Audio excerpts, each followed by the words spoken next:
how have you reframed dyslexia? And how are you currently doing that through the content that you're making? Yeah, so with dyslexia, I love the analogy of a superpower. We actually have a video about dyslexia as a superpower. Yeah. So dyslexia is a neurological condition. And so like you could talk about like the science of it and all that. But the analogy I like to use with it, it's the difference between a MacBook and a PC. They can do the same thing, but they operate completely differently.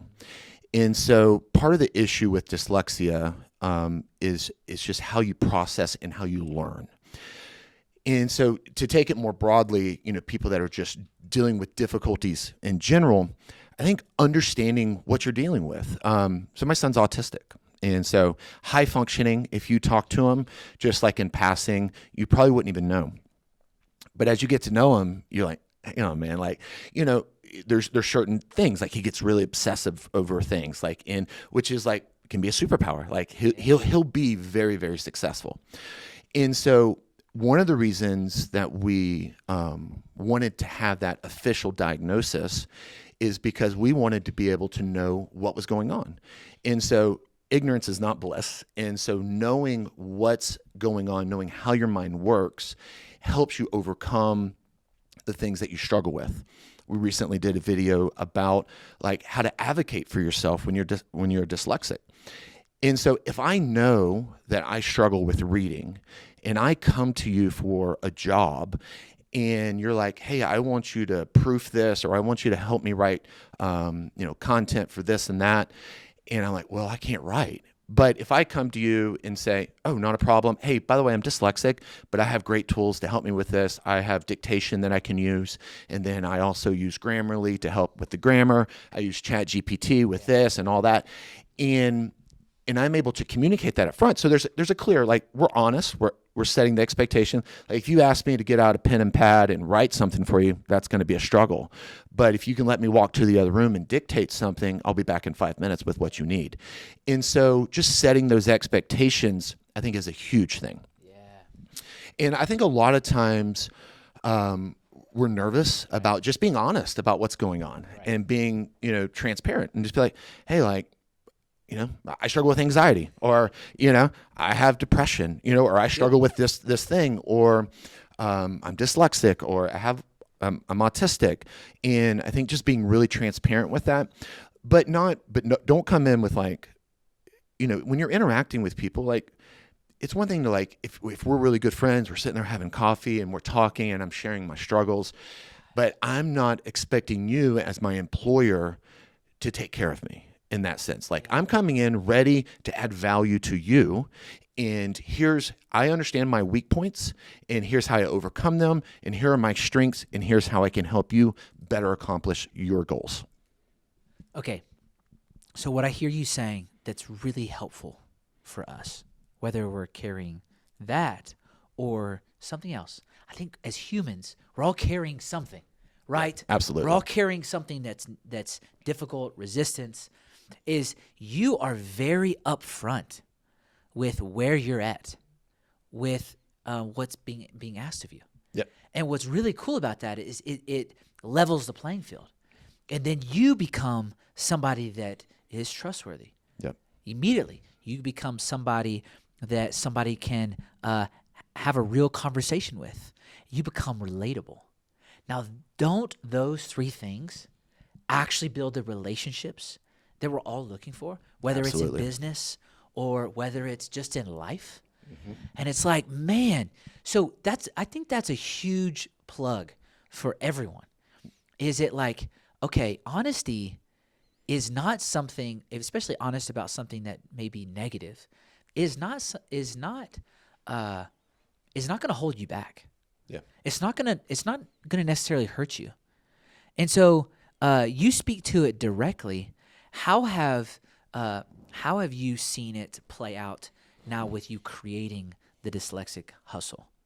Like, what is the Dyslexic Hustle about, and why did you title it that?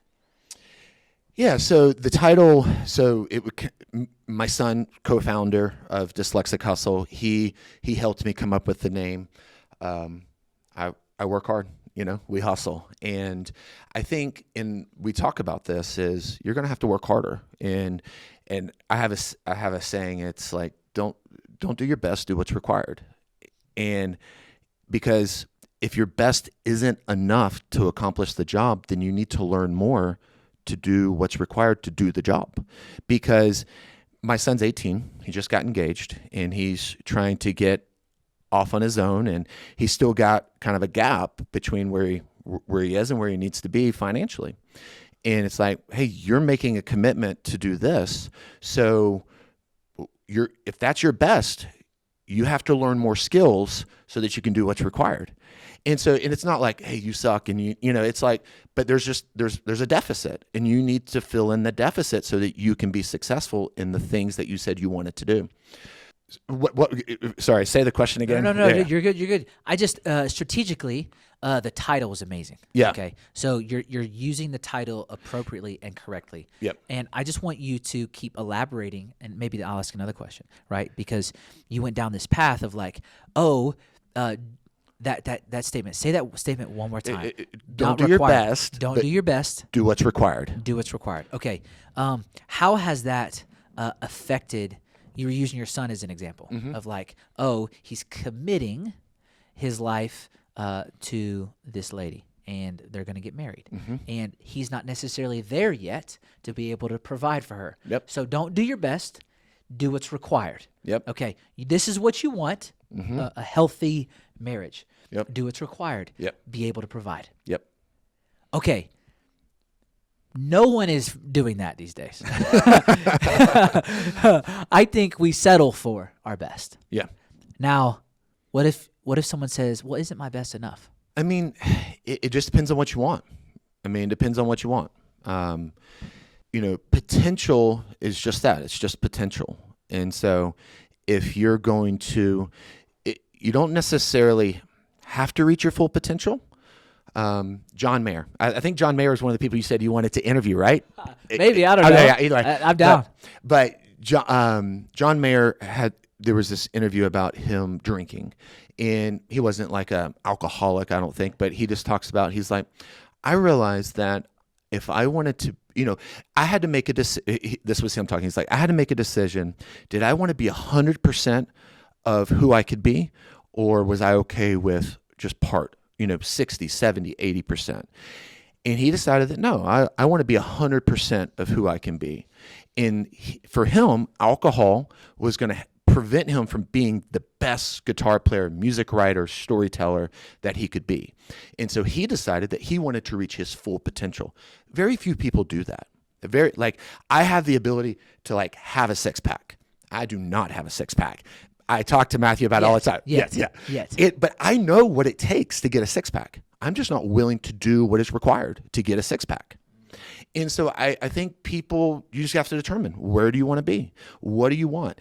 And I'm always very careful in the conversation too. So people out there watching, with my son, is if, like all young guys, man, I want a cool car, and I want this, I want that. And it's like, well, that's awesome. But, first off, that's not the first sign of success. That's not what success is. Success is provide, protect, take care of your family. That's what success is. Raising people who, are trust God, having a good family, keeping your family together. That's what success is. But if you want the other things, if you say, hey, I want $1 million thing or $1 billion thing, that's really difficult. And you just have to be real about what that means. And pretending like it's easy is not going to help you get there. So if you want to build $1 million thing or $10 million or $100 million thing, you just need to have realistic expectations of what that means. And going back to the name, it's like, it's a lot of hustle. It's a lot of work. And, in a lot of these things that I love podcasts, and I love YouTube. I love audiobooks. And so a lot of the concepts and principles that I have are just taken from a lot of different people and I couldn't tell you exactly who, just because it's all in there somewhere. But you don't want to just be a spreadsheet millionaire. You want to actually be a millionaire if that's your goal. And there's a difference. A different thing is required to conceptually be successful and then actually be successful. It's one thing to write a sales pitch. It's another thing to sit down and me give you a sales pitch and you actually buy from me. It's everyone loves an idea, but then to really see if it's a good idea, try to get money from that person that said it was a good idea, because then you know if it's a really good idea. But if you're not in the business world, if you're not making money, it's just a hobby. Ooh, I love that.